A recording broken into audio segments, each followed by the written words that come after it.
Alright people, Victory and Vices podcast. We back, me, Rory Spooner, James Veck and Reese Henley. We got all the latest news and views. Again, thank you for tuning in with us. New Year has been incredible. I mean, we've had so many new subscribers. 563 is the latest count. We've had, I think it's about 60 plus over the last week. So yeah, to all you new subscribers, keep tuning in, keep smashing that subscribe button and liking all the videos. And shout out to everyone that's watched our transfer videos as well. I think the watch time is absolutely enormous compared to what we were doing at the end of the year. So yeah, big shout out to you. We've got plenty of interviews coming this year as well. And as always, the floor is open for you guests too.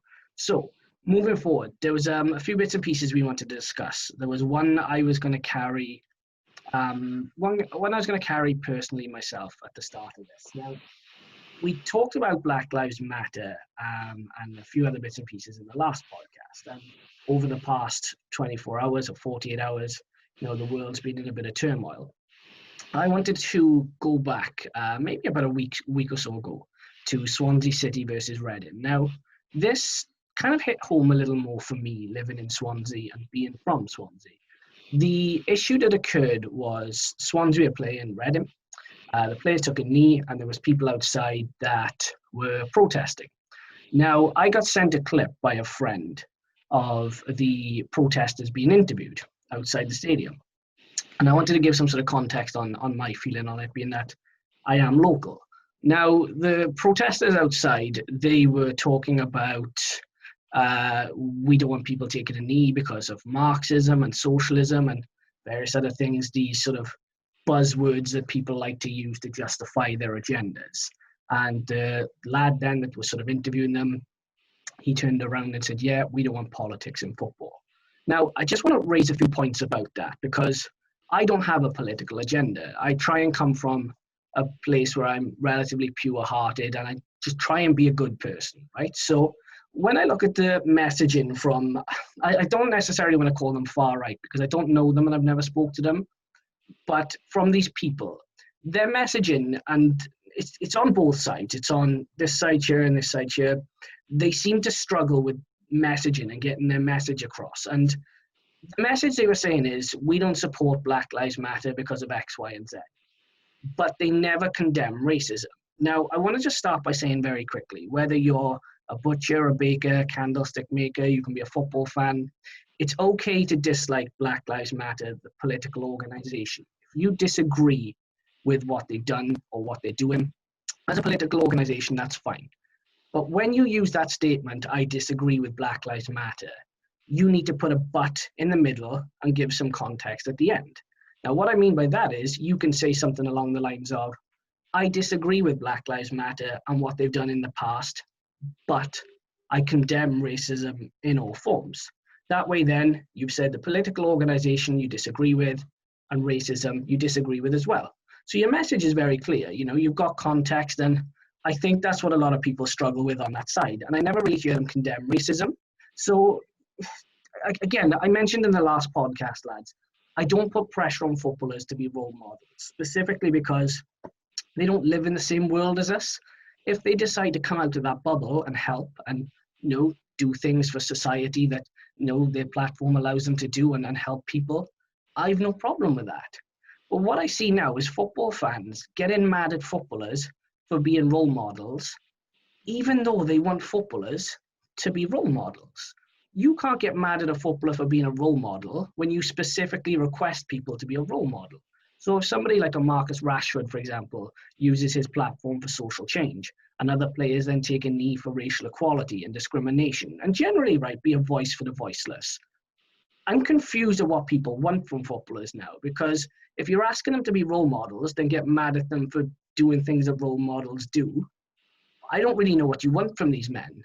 And another thing, in terms of, I don't get this thing now about, we don't want politics in football. Okay, fair enough. If you don't want it in there, we're going to have to do that across the board. What that then means is this. We won't have Black Lives Matter, we won't have kneeling. But we won't have the poppy on shirts either. And we won't have military personnel coming onto the pitch at the Liberty Stadium. Because last time I checked, all wars in the modern era were started by politicians and politics. Now, I actively encourage people to wear a poppy. I think it's a beautiful symbol of remembrance, not just for people who lost their lives in British wars, but wars across history and across different nations. It's a beautiful symbol. So I'd actively encourage people to wear it because I have no agenda. But these same people now are saying, oh, we don't want Black Lives Matter in football. But I guarantee if you ask them to take the poppy away, they'd be like, no, we're not doing that. No way. Absolutely not. We can't get rid of that. They want to have their cake and eat it. And these, I don't know if they were Swansea fans or fans from another club that came to cause disruption. But on behalf of the city, your message is confusing. You're a walking, talking contradiction. And quite frankly, we're all just a little bit embarrassed by you. I say a little bit, a lot embarrassed by you because what you're saying doesn't make sense. And lads, I don't know if you want to elaborate on that further, but I think some of these football fans now, they really need to get a grip and they need to just start acting like adults. It's part of the game now. You can talk all you want about the political message behind it, or what have you. I don't think half of the footballers particularly understand the politics behind it. I think they do it out of either social pressure to do it, or they do it out of solidarity for their black teammates. Correct. And I don't think there's anything wrong with that. It's pretty harmless. Some people feel that they benefit from it. I don't feel anyone is harmed by it. So why take issue with it? I think the problem is that, like you said, with the poppy,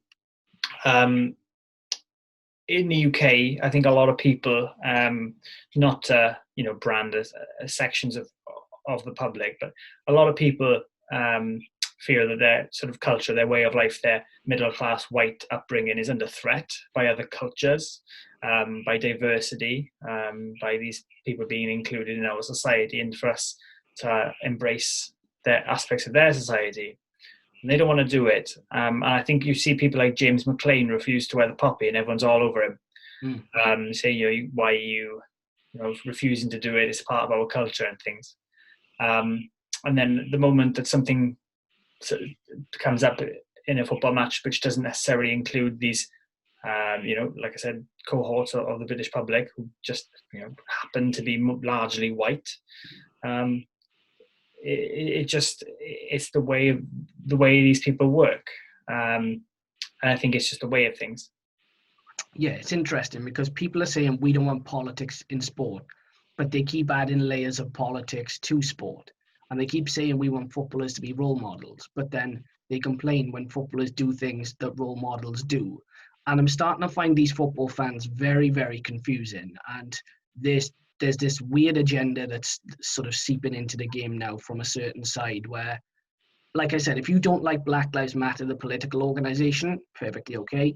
But at the same time, feel free to condemn racism, because I don't want to hear these football fans crying about being called a racist if you never condemn racism. So that's all I've got to say on it for the time being, at least. Like I said, on behalf of the city, I hope these people fix up and actually buck up their ideas, because as a city, we should be united against things like that. So we'll move on very swiftly then, lads, from that, because like I said, I've got nothing further to add to it, at least for the time being. But going on to other football news, because there's been plenty going on. Mauricio Pochettino. Now, Manchester United Twitter, Becky, you follow me on Manchester United Twitter and a lot of the same sort of people. Manchester United Twitter was absolutely divided. You had no middle ground there. You had fans that were delighted that Pochettino has gone to PSG and he will not take Ollie's job, and you had fans that were absolutely heartbroken that Ole Gunnar Solskjaer is going to be staying in charge. Now, I called Ole Solskjaer all the names under the sun, right? I have called him everything from A to Z. I'm not mad at him staying. I think he's done enough now to justify, at least till the end of the season, his role. And obviously, we can reassess it then. But what was your take, Becky? I'll start with you on Pochettino to PSG. Do you think it's the job he wanted and the job that he needed? I think it's a decent job for him getting back into football. Out of the jobs that are available, you'd like to think that's probably one of the better ones that he could have got, especially with the finances that will now be at his disposal. You mentioned about the United link. Obviously, when we go back to the period where United lost 6-1 to Spurs, sort of everything looked a bit at sea, and people were calling for Pochettino. We fast forward a month or two, and Ole Gunnar Solskjaer's has turned things around a little bit, so it seems. And then you look at United Twitter, social media in general, there's not so much disappointment as there maybe would have been perhaps 2 months ago. I think United fans, if Pochettino had gone to PSG 2 months ago, would have been absolutely devastated. But I think at the moment, it's not quite as bad as that. With the appointment itself, I think we all mentioned the 18-month contract is a bit weird. Yeah, it is strange, isn't it? It's very short term. If I was Pochettino, he probably has asked, maybe his agent has asked, there's an element of, are they not sure?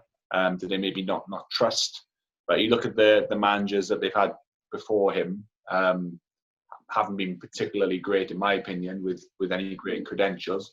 Not that Mopo has won anything, but he's sought after by you think United, Madrid, for numerous reasons. So I'd be interested to see what Pochettino can really do with them. And I think Reece mentioned it, that there's probably going to be a busy transfer window or two while he's there, because if you're only going to give him 18 months, they're going to have to give him potentially a bit of a war chest to overhaul that team, because I don't even think they're top of the French league at the moment. His first game, they drew 1-1 against FC Farmers, I think it was. So, yeah, I don't think it's got off to the best start, lads. Yeah. So, yeah, they very much need a change in direction. We've said many times in the past, you take Mbappe, Neymar, outside of that, maybe Di Maria on his good day. We're not overly impressed by that squad, are we? That team, the Thiago Silva goal. So it'd be interesting to see what sort of money he gets given him and what he does with that money. So I won't make too much judgment yet, because he's going somewhere where they will financially back him, which he hasn't really had before. What's your take, Reece? Look, with Pochettino, I mean, he was obviously waiting for the right job to come along. I mean, there'd been vacancies. I'm pretty sure if he had stuck his nose into Old Trafford, to Stamford Bridge, a few other places this year, I'm pretty sure that he could have probably leveraged a job for himself and, pushed the other manager out the door. In this case, I think that has happened, because the turnover between PSG sacking their manager and bringing in Pochettino was really small. I mean, there were details to iron out, but everyone knew what was going to happen. So I think that was definitely arranged. Is it the right club for him? Probably. With Tottenham, he came in and there was a lot of dead wood, and there was a lot of young players that he needed to develop, and he did that quite well. He's a defensive coach, so he will be able to shore up PSG's defence, and I think the attacking three will kind of speak for itself. And he'll probably be given a war chest, let's be honest, over the next 18 months, with a view to getting PSG to another Champions League final, hopefully winning it. The problem for Pochettino is that there is, like we mentioned, there's a ridiculous amount of dead wood. I mean, I think I've seen that they've just signed Moise Kean for a ridiculous sum of money, who, in my opinion, isn't great. You look at their team, Danilo Pereira was signed this summer. He's nowhere near good enough to be playing in a Champions League semi or Champions League final. Paredes, Diallo, Florenzi. You got Rafinha. By the way, he's Thiago Alcantara's brother. I didn't know that, but he's not good enough. You look at people like Ander Herrera, Idrissa Gueye, decent players, but not good enough. Good enough to win a Liga title, but pretty much not good enough to get you where you need to go. The only players in that team good enough, really speaking, are the two centre-halves who are world-class, Kimpembe and Marquinhos, and Neymar and Mbappe. But they need a whole spine there. So is he going to get a tune out of them? Probably. They probably will end up winning the title in France. And they probably may end up winning a cup or something up there. And let's be honest, I think they're playing, would I be right in saying they're playing Barcelona in the Champions League? I'm pretty sure you are right, yeah. So I think they can beat Barcelona. I think anyone can beat Barcelona at the moment. So it is possible that he could be an instant success, but they need a good January. I think they need 2 or 3 good signings.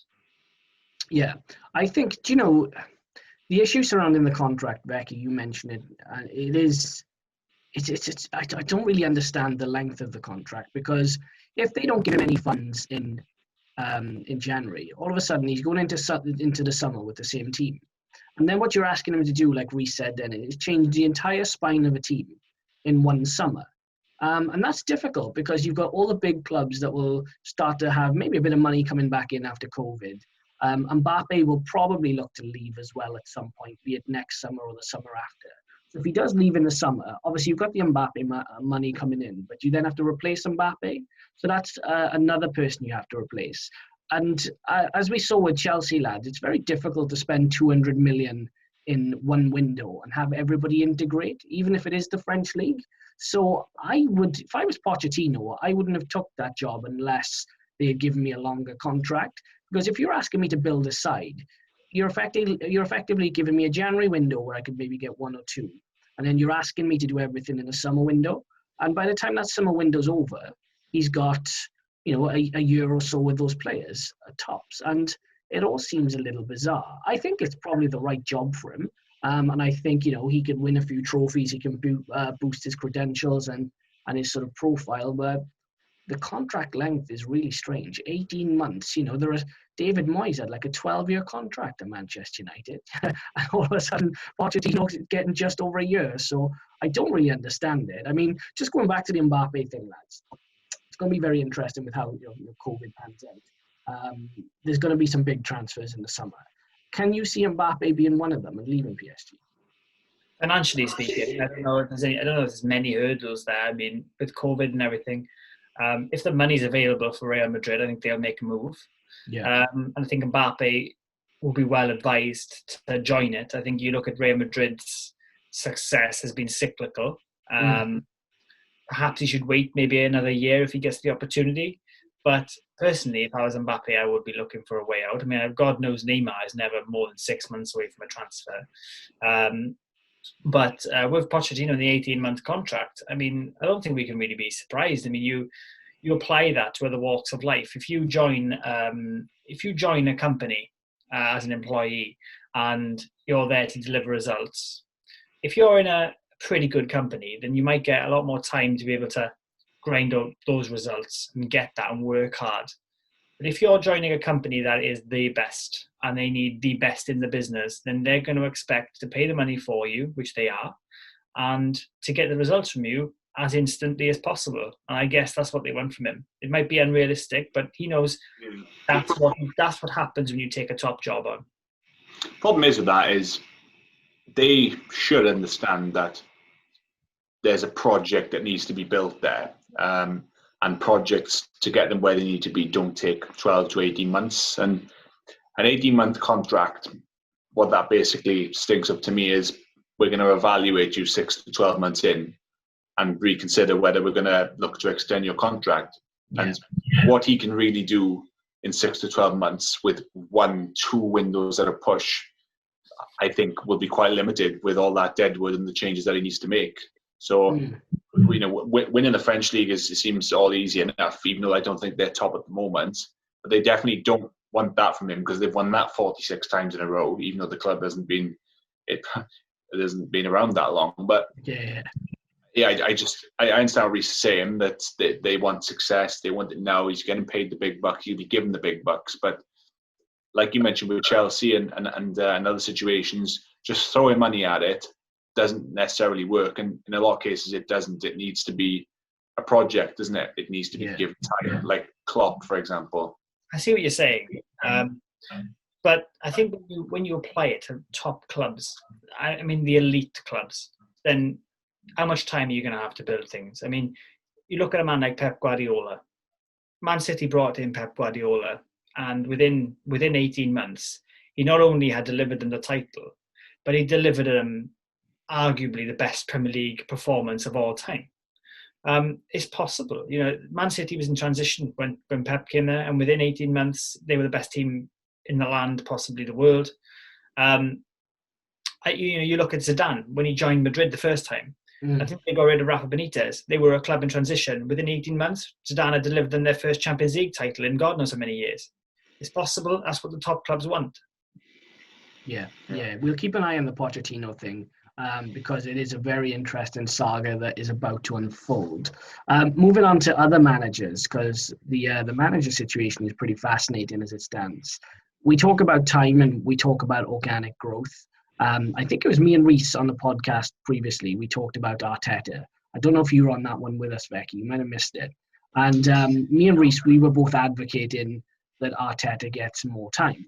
And now what Arteta has done is he's kind of brought in the sort of the young, hungry players like your Smith Rowe and Willock and all these other players, and they're really playing for him now, and he's getting a performance out of that Arsenal team, and he's slowly started to shape the team that he wants, and that can only be done with time. It's organic growth. It's allowing you to, get to know your players get to know your philosophy. You get to sort of say to them, right, okay, we're going to build from the back and or do this or do that. And those Arsenal players now, it's something clicked over Christmas where they came in and they just get him.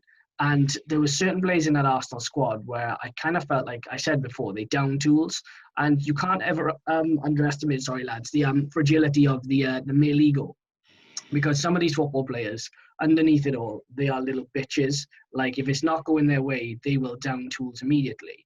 Which brings me on to, obviously, the manager situation with Lampard and Arteta. Because previously, it was Arteta out and Lampard in. And now those roles are reversed. And it's Lampard out and Arteta in. And I'm looking at it and I'm thinking, should Frank Lampard be given more time? So we'll start with the Lampard situation. And Reece, I'll start with you first.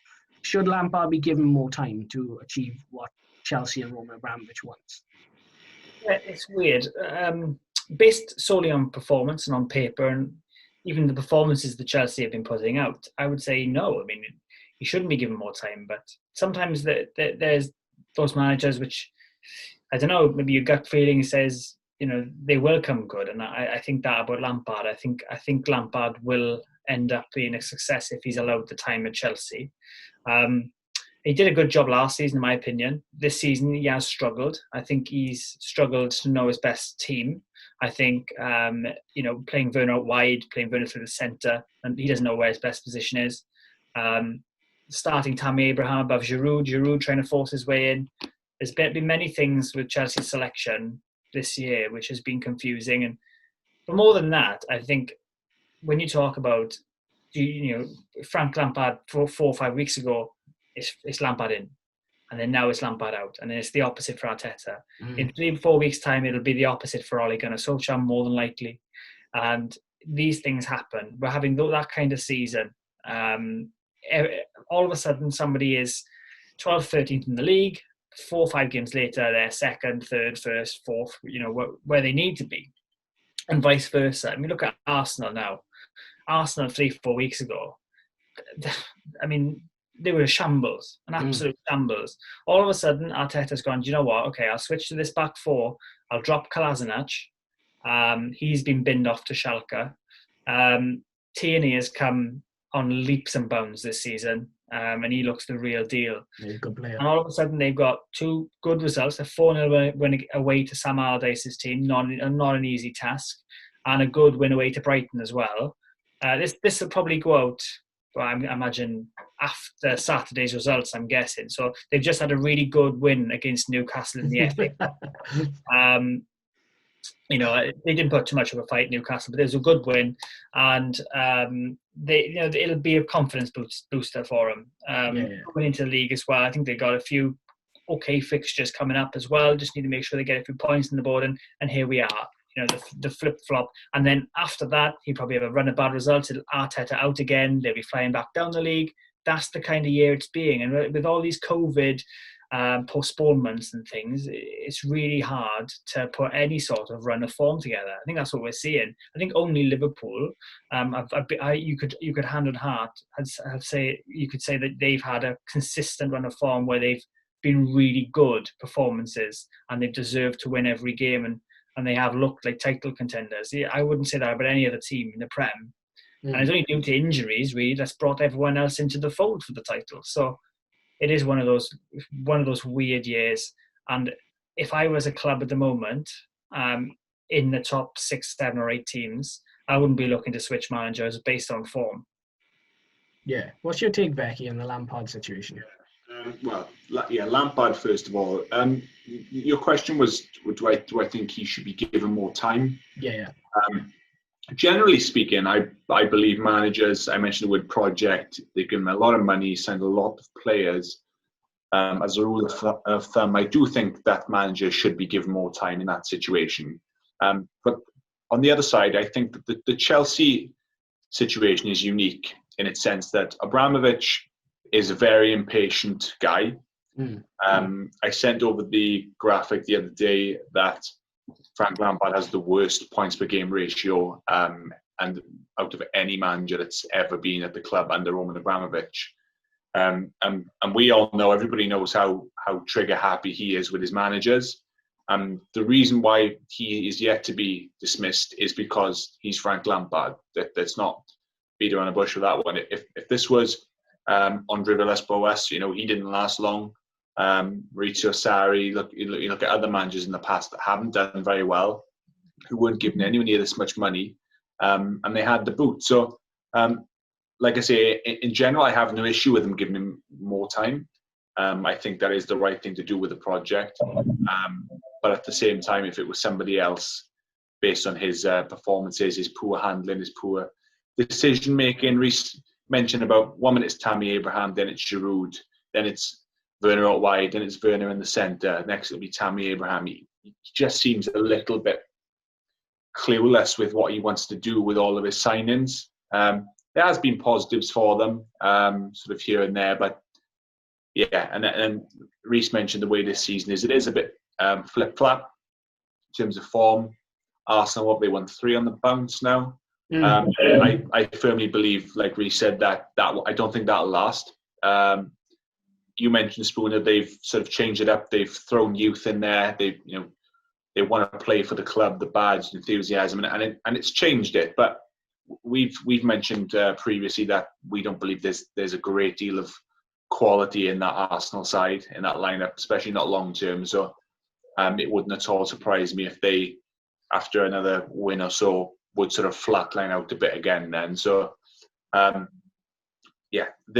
it's flipped, isn't it? Arteta, Lampard, it could be flipped again in a few weeks' time. But I think Lampard is lucky that he is Frank Lampard at the moment, to answer your question, and that's why he's going to get given more time.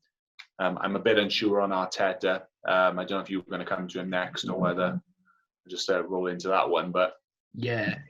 Arteta and Lampard. I mean, I'm Arteta in and I'm Lampard in. Purely on the basis, lads, that I feel like it's expectations versus organic growth. And we said a similar thing just now with Mauricio Pochettino. You have to give people time. If you want to build a project or a dynasty, Rome wasn't built in a day. It doesn't get done in 6 months. I found it a little bewildering that Arsenal fans, Arteta's, sort of initial tenure was all success. He took them to the FA Cup final. He won. They were beating big teams. They were playing attractive football. And soon as there was a bump in the road, they immediately, not all of them, but some of them, they immediately kind of looked at him and went, "Oh, you're not our guy anymore." And I was thinking, wait a minute, like this guy has just been performing miracles. Like, give him a chance, He's hardly spent any money. And, he's brought in Thomas Partey. Clearly, a player of that quality is interested in sort of the project that he wants to build. You have to give him at least 18 months, maybe even 2 years, from what I can see. And with Lampard as well, spending 200 million, I know that's a stick that people beat him with, but you have to give him a little bit of time. When you've got that many quality players in your squad, he needs time to establish who can do what, because it's not easy for all of them to integrate at the same time. And you could bring in another manager, he's still got the same squad of players. He might get a tune out of them for, maybe 4, 5, 6 games, but you still got the same issues. So I'm Arteta in, I'm Lampard in. Right now I kind of feel the same way about Solskjaer. I think time has shown that he's kind of got some sort of harmony in that squad. And look, there's been games where United have been utter piss, right? And we can come to that another day. But in terms of actual organic growth, that Manchester United squad has grown quite a bit, and there's a harmony there. So yeah, it's for me, I think that should be something that football fans take on board a little bit more. What's your take on Arteta as well, Reece? Well, it's the thing where we can go into Arteta. I mean, he hasn't had the luxury of having Thomas Partey fit for a lot of the season, and I do believe that a lot of the defensive structure that he was praised for, I think a lot of that depended on Partey, and I think he's tried to bed in too many youngsters too quickly, which is a mistake that young managers may make. And yeah, he's made it, but he'll weather it, and I think he'll come back stronger. But Arsenal fans, I mean, some of these so-called fans were calling for Arteta's head, and I get it. I get that they might want an underperforming manager out, but who do you think that you support? Do you think you support a club with an absolute war chest behind them? Arsenal are poor right now. COVID has hit them, and it has hit them hard. I wouldn't expect Arsenal to do any major business in January, not without selling any big players. And the only big players they can afford to sell, they need to keep. Let's say they get rid of Arteta. Who they, if they can even afford to sack him and pay him off, who are they going to get? Eddie Howe? Realistically, who can they afford? They can't afford like a Thomas Tuchel or a Luis Enrique. They can't afford these people. It would be Eddie Howe, more than likely. Yeah, and that's not good enough. So just get Mikel Arteta, keep him, and see what he can do. They're not going to get relegated. They're probably not going to finish top 4, top 5. So just let the guy do what he needs to do. Get these youngsters in, and worst case scenario, all these youngsters turn out to be shit, and then they just need to buy some good players when they've got the money. Yeah, it's interesting. It's a really interesting conversation. Expectations versus organic growth. So, Reece, just to go back to you very quickly, Lampard in and Arteta in. Fair assessment right now? Yeah, keep it on. What about you, Becky?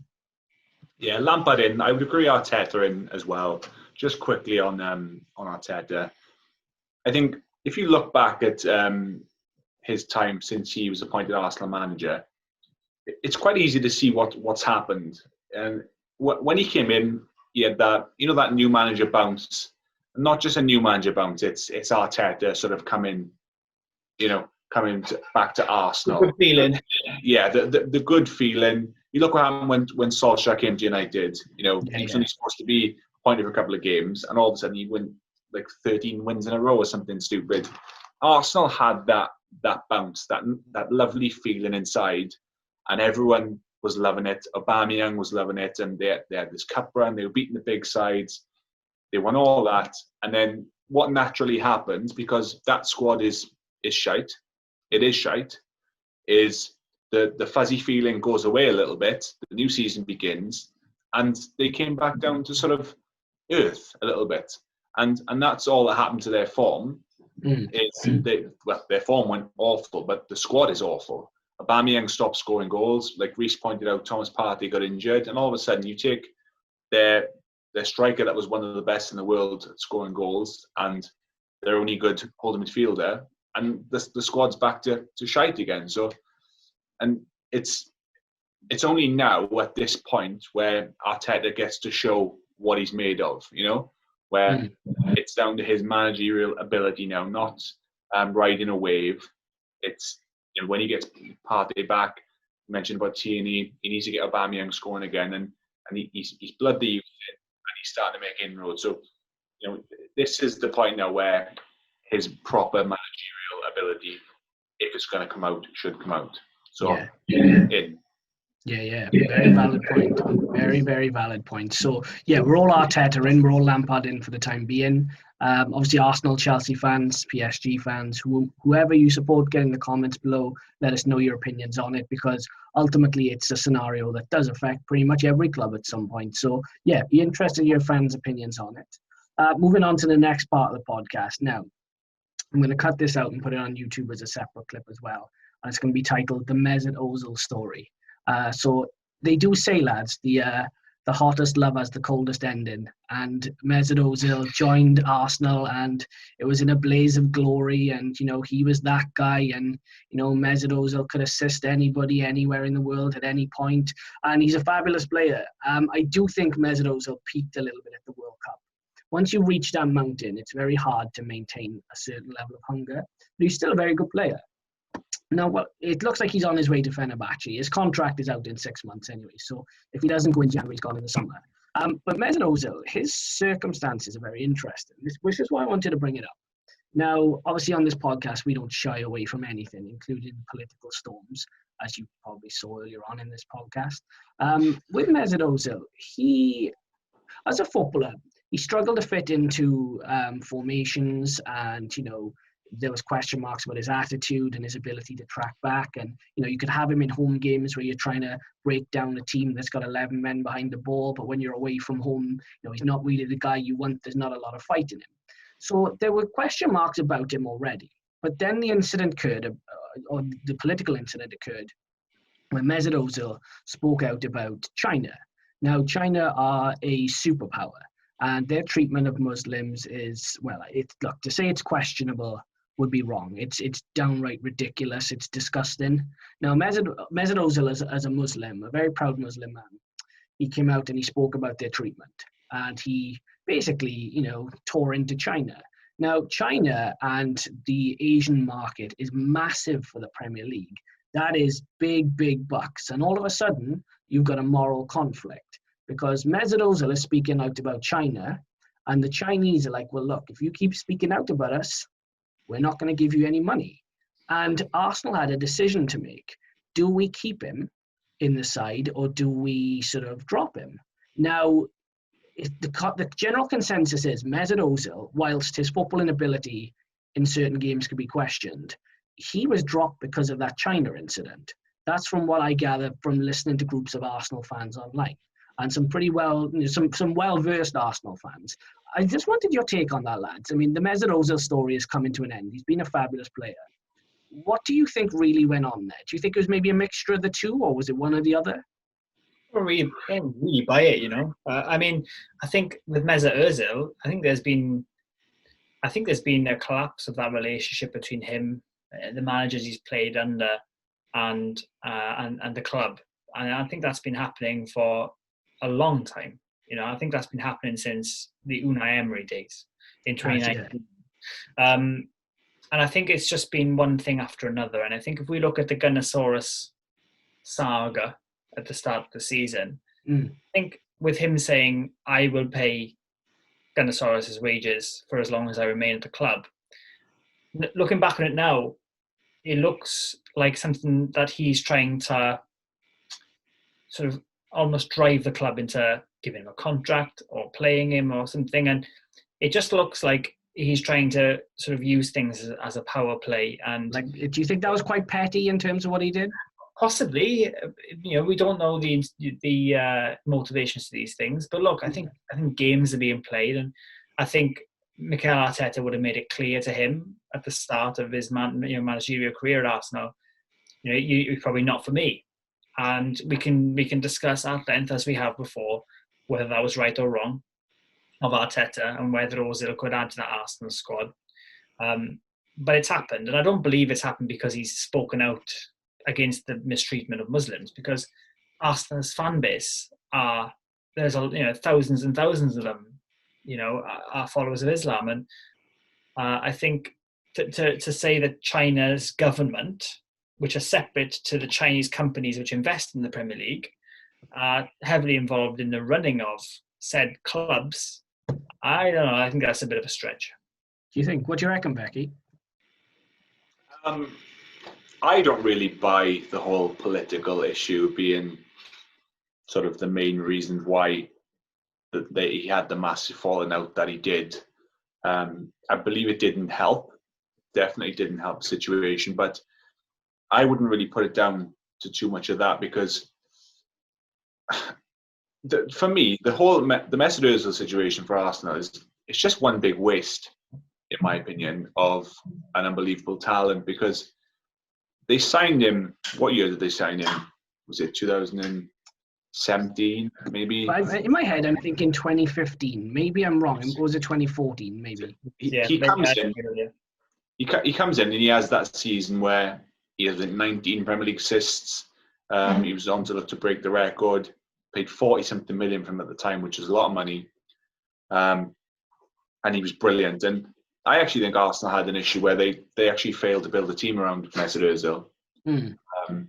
And they could have done more. You know, yes, you can question his work rate. You can question he doesn't track back. He doesn't do this. He doesn't do that. But he's never been that type of player. he was never going to be that player. You look at the players that he had around him at Real Madrid, where he truly thrived. And I'm not saying Arsenal should have built a team like Real Madrid, because it was never going to happen. But I thought that when they signed Ozil, that they were going to do more to build a team around him. All right, they got Sanchez, and you could argue that's the closest they got to like an Henry and Bergkamp sort of situation for many years. And you know, and them two for a period of time were very good, but he's had falling outs with different managers, and then, as I said, the political issue doesn't help. But I just look at it as one big waste, one huge waste. You know, there was the reason why I don't blame the political side of it as much is because you look at someone like Gareth Bale at Real Madrid. He didn't have any of that going on, and yeah, that's what happens when you have a few injuries. You fall out with the manager, and you know, all of a sudden you end up in a situation where they just don't want to play you. They're just not interested in you once that relationship kind of goes, like Reece said. So I'm not. The problem is with the political side. We won't ever really know. Yeah. We won't know. So it's hard to put it down to that. So I don't really buy into it too much. I just think the way that it's ended is sad. It's a waste. Because I think that they could have done so much more with him. Yeah. Built something around him. Yeah, let's not. Yeah, there is rarely smoke without fire, you know. And when we look at other cases of the similar thing happening, you look at Christian Eriksen at Spurs, and he ended up leaving, and he's not doing anything anymore. You know, he has not been successful since leaving. Alexis Sanchez is a good prime example as well. And often there is a reason. You know, it's not usually down to personal grudges and things. Often there is a reason when these sort of things happen. And we're unlikely now to see Mesut Ozil. Yes, he might go to Turkey. Yes, he might go to MLS. Yes, he may end up surprising us and go into a top club. But we won't see him make a success of himself after this. Yeah, I think he peaked, like I said, at the World Cup. And I'd be interested to one day maybe find out if Mesut Ozil has like an autobiography or something like that. He's speaking very freely right now for someone that's still employed by Arsenal Football Club. Like you said, the whole Gunnosaurus thing, Reece, was almost an attempt to undermine them, like, and say, well, you know what, I'll do it then. And all of a sudden, he puts the club in a really awkward position, and he's forever tweeting predictions about games and various other things now, which I do find quite funny, in fairness. But yeah, I mean, I guess one day we might find out. I think it might actually, lads, just to go against the grain a little bit, I think it might be a combination of the two. I think maybe he didn't tie in with the philosophy or the ideology of the coaches that were around him, and they looked at him and thought, okay, maybe we've seen the best days of him. But just reading here about the NBA, just very quickly to bring this up. This was back in 2019, which feels like about a decade ago, given what's gone on. But it says the U.S. National Basketball Association has suffered substantial losses after an online comment from a team executive prompted a crisis in its relations with China. The financial consequences have been and may continue to be fairly dramatic. It was about a tweet that an NBA player put out about Hong Kong and China. So China's arm is very long and its reach is very powerful. So I wouldn't necessarily rule it out, lads, if Arsenal took a look at that and thought, well, we're a relatively poor club and we don't want to be any poorer. So yeah, it's interesting. I'm sure one day it'll come out and we'll find out. But yeah, Arsenal fans, get in the comments below. Let us know your opinion on it, because that's the most important thing. Do you think it was football related, or was it, you know, politics, or was it something else? Was it maybe personal beef between Ozil and Arteta and Emery? So yeah, let us know in the comments below. But lads, going on to the question we have from one of our viewers. Now, I'm not well versed in the question, so I'll let one of you relay it, because I know you both got answers to it, and I'm going to sort of mediate and give my opinion. So if one of you wants to announce the question. Yeah, so we had a question from Jordan, just basically just our team of the season so far. It's been a weird season, so who makes it our 1 to 11? Okay, cool. All right, Reece, I tell you what, do you want to start, and then we'll hear Becky's, and we'll kind of sort of chop it up? Yeah, sure. Well, I mean, for me, I get to see Newcastle play more than most sides because they're my team. But I think it would be hard to look past Carl Darlow as the keeper of the season so far. I think he has been absolutely tremendous. Becky is just like, Carl Darlow. Right. If we look at it from a performance point of view, I think he's been the best in the league. I mean, possibly Alex McCarthy has been very good as well. Yeah. But if we look at it from a statistical point of view, guy's made the most saves. He's got the highest save percentage. All his stats also back up what I'm saying. I mean, it helps that we're the most defensive team in the league, and he faces the most shots, but he's still dealt with them really well. And for a stand-in goalkeeper as well, it's an exceptional standard that he's playing at. It's so much so that he's now keeping our first-choice goalkeeper of the team. So him, McCarthy, and Emi Martinez, these keepers have been brilliant, but I would pick Darlow. Don't worry, that's the only Newcastle player that I'll be picking because he doesn't play outfield. Yeah. At right back, I think Soufal from West Ham has been very good. I think that picking him in part is due to the usual suspects having underperformed. You look at Aaron Wan-Bissaka, who's not been great. Reece James, not been brilliant. Ricardo Pereira hasn't been fit.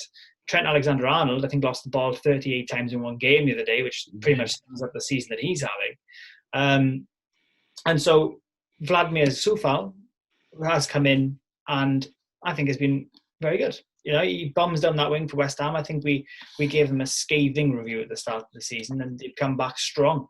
And he's doing the business, and he's basically doing the exact job a fullback should do, and that's support the attack, but be a defender first. And they have been good, and they're having a good season. Centre halves, I've gone with Bednarek for Southampton. Yeah, good show. Being an absolute rock at the back for Southampton. Ralph Hasenhüttl has done a great job, and he's been absolutely tremendous as well. The other centre half spot was up for grabs. I was tempted to put Diaz in because of recent performances, but I think on the whole, Thiago Silva has probably earned the spot at centre half. He's been very, very good and consistent throughout the season, especially when I think a lot of people wrote him off as well. So it's good to see him come back against that. Left back, I went with Chilwell. Surprised me how well he's been at Chelsea, how well he's bedded in at Chelsea. He's been exceptional going forward. And despite their recent form, Chilwell has been one of the better players in those games. I was going to say Alioski of Leeds, but they've been shambolic defensively, so a fullback's got to take part responsibility for that. My three midfielders, I went for Højbjerg of Spurs. Yeah, made the most passes in the Premier League. I'm not a big fan of his game, but we can't deny that he has made Spurs tick this year. Yeah. And sitting next to James Ward-Prowse, again, James Ward-Prowse has been fantastic. His set pieces, as always, on point, and Southampton are doing well. He's driving the team forward. He's been brilliant. And then obviously Bruno Fernandes as the standout player in the team. His numbers have been up there with Messi over the last calendar year as a playmaker. And you just cannot find fault. Well, you can find some fault with him, but in terms of his numbers and performances, you absolutely can't. So he's in there. And in my forward three, I actually omitted Son, which I thought was harsh. Yeah, I thought it was harsh because Son has been absolutely phenomenal this season. But I've gone with Salah because his numbers have been brilliant. Liverpool have relied on him and he's delivered. I've gone with Zaha again because basically, as he always does, he's held Crystal Palace on his back, and it seems that the penny has dropped with Zaha this season. He's starting to get the kind of numbers that he needs to be in the conversation for moves to big clubs. He needs to be a 15-goal a season man to be able to do that, and he is on target to do it, and he's very good. And again, I feel bad for leaving Son out, but I'd have to say Patrick Bamford. The guy has just got the goals for Leeds. You can say what you want about his performances, but he's banging goals in for fun for a newly promoted team. So why not put him in? Yeah, good show. What are you saying, Becky? A couple of surprise entrants into that team, if you ask me. But everyone has an opinion.